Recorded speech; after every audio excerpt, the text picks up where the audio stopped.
Hello YouTube. Today I want to talk about ghosts, spirits, things that basically live in your house that you may or may not be aware of. This video is not a video to try to convince people that these things exist.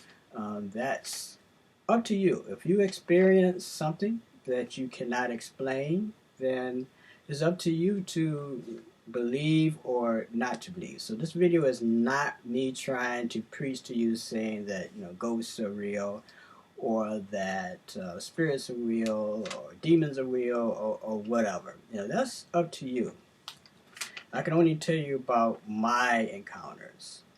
One of the things that I've noticed in my household is that a lot of these beings, maybe they're, I guess, more along the lines of being poltergeists, they tend to be mischievous. They tend to hide things like car keys or music CDs or books or little things of that nature. Things that would turn up at the weirdest places in your house and you know that you didn't leave it there, or things that you go and look for something and it'll be right in front of you. And I'm not just talking about just misplacing things. I'm talking about it was moved, yeah, and you didn't do it. So I've experienced that a lot in my life. And like I said, it's not a memory thing. It's basically, something happened where this object got moved to another part of the house and I did not do it. Or sometimes things would disappear and then all of a sudden just reappear at the weirdest place. And so it's like, I did not leave this here. How did it get here? So I've experienced that also. These beings tend to be mischievous. They tend to be sort of like practical jokers. I don't mind them that much as long as they don't hide the keys when I need to go somewhere to a concert or work or whatever. Yeah, it's all good. That's the way I look at it. Um, but it's just something minor, and it's something I'm pretty sure that's happened to other people too. So if you had experiences like this, leave it in the comments. I'm interested in other people's experiences with ghosts or spirits, poltergeists, or things along that nature. A lot of times you will see these beings out the corner of your eye, which happens a lot. A lot of times I'll see them doing the witching hour, which is 3 a.m. in the morning. I could be in the deepest sleep, and all of a sudden, 3 a.m. or 2:55 or 2:30 or something close to the witching hour. But when witching hour comes, 3 a.m. in the morning, which is not 12, it's 3 a.m. in the morning. That's consensus now. That's when they're the most active. And you can just feel the energy. It's almost like an electrical current that's around. And sometimes it's hard to sleep around this time because there's so much activity, at least in my house. And you just kind of, you get up and grab a midnight snack and then you go back to sleep and whatever. But that is the way that I deal with the witching hour or things that happen around that time of the night. One of the things that I found very interesting, and this was actually told to me by a British guy that came to Wayne State University years ago, and he was talking about ghosts. He did this big program around Halloween time. He was talking about ghosts and whatnot. And one of the things that he said is ghosts live inside of pictures a lot of times. So, when you see those old horror movies, and I'm almost quoting him verbatim, when you look at those old horror movies and they'll show a picture and all of a sudden the eyes would like move in the picture, there's some truth to that. And I can attest to that. You look at a picture that, just been hanging up for a while of someone, and it's almost like you can sense that something's on the other side staring back at you. So I'm glad that I had that confirmation when I attended this guy's lecture at Wayne State University years ago. And I've always kind of sensed that, I'd never really thought it out loud or said anything publicly about it, but they have this guy who is, I guess, an expert in his field to talk about that. I found very fascinating, especially being a musician and an artist myself. A lot of times, these beings, if you're a musician and you're playing and you're getting inspiration, and you don't know where it came from, it's from them. And sometimes it's your ancestors. It might not be necessarily a ghost, someone that you don't know or whatever. Sometimes it's your ancestors talking to you. And sometimes they'll follow you around when you're not in your house, too. So it's something that you really should be aware of. The more you meditate, the more deep contemplation that you do in your life, the more aware of these beings that you will be. I've had one experience where there was something in my house that I don't know if it was trying to attack me or do something weird that was not good.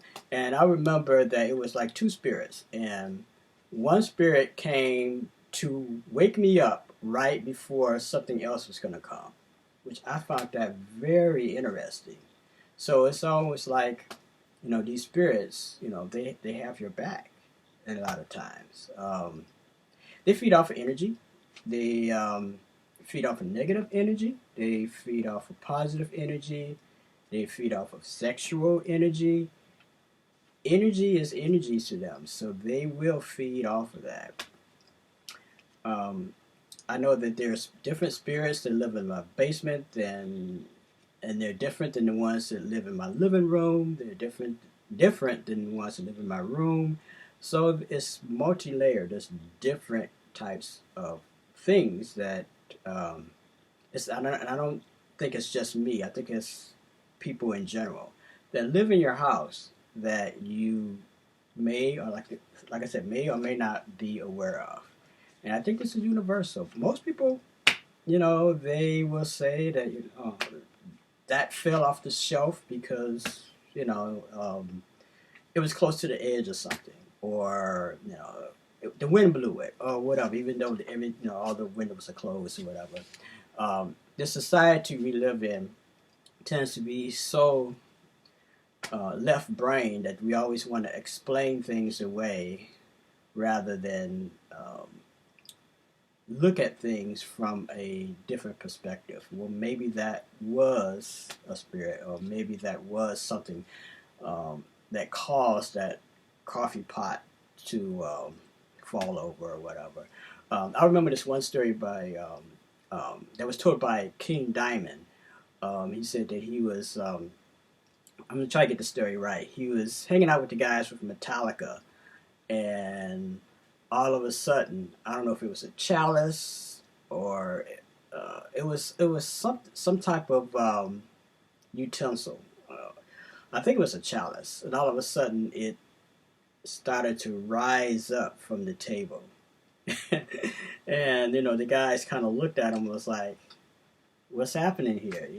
But I think King Diamond has that effect on people.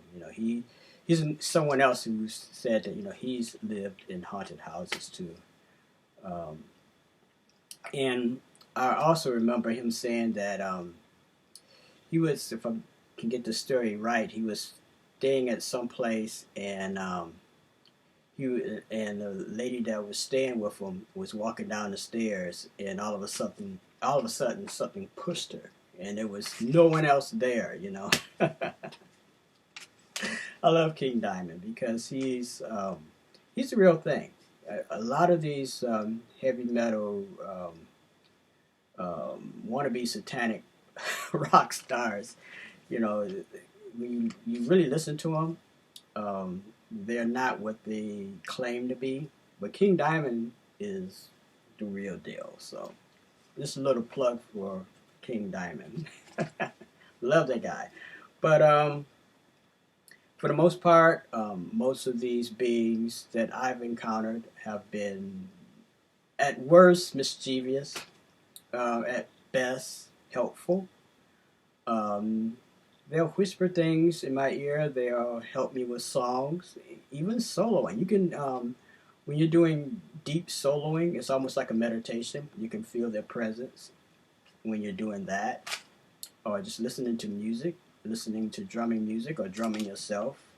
Um, it is something that is definitely there. And like I said, around 3 a.m. in the morning, that's when you can feel them. It's almost like there's a electricity in the air, and you can feel them around. And one of the things they love to do is play with the lights. When the light flickers, or sometimes you will hear like a bell ring or something. I remember one time, I was in the room, no one else was around. I was completely by myself, and all of a sudden, I heard this, like a big clap, and I was like, "What the hell was that? What caused that?" It was not electricity.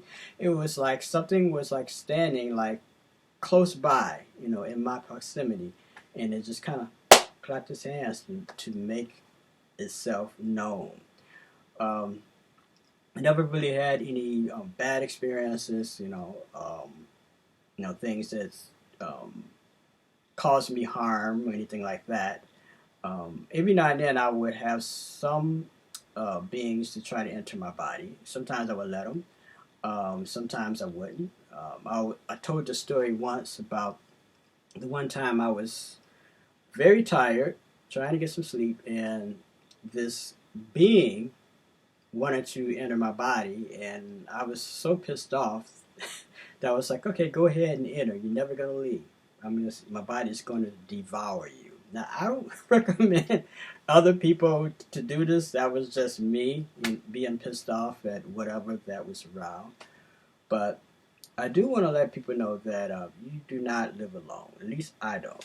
And if you think you live alone, you might be wrong. So, like I said, my experience is that all the houses that I've lived in, I have not been alone. And if you're conducting yourself in a correct way, a way that where you're living in harmony with nature, one that you're um, doing good for yourself and your community, you won't attract some of these nasties that's out there. You won't attract any of the uh, things that will harm you. I don't want to use negative forces or whatnot, because that's a matter of perception. But you won't attract anything that is out to do you no good. At least in my experience, I haven't. Mischievous? Yes. Do they like to hide things? Yes. Do they wake you up sometimes and at night? Yes. Do they whisper gobbledygook in your ear? Definitely yes. But that is just me. And then sometimes it's hard not to confuse going into a dream state where you are communicating with spirits on the other side rather than spirits being here in this realm. It's just a video all to itself. Alright, I just wanted to kind of talk to you guys today and kind of give you my perspective on things. So if you had experiences in your house with beings, ghosts, demons, whatever, post it below, and I'm interested in hearing what you have to say. Until next time, love is the law, and peace, Uncle Jocelyn.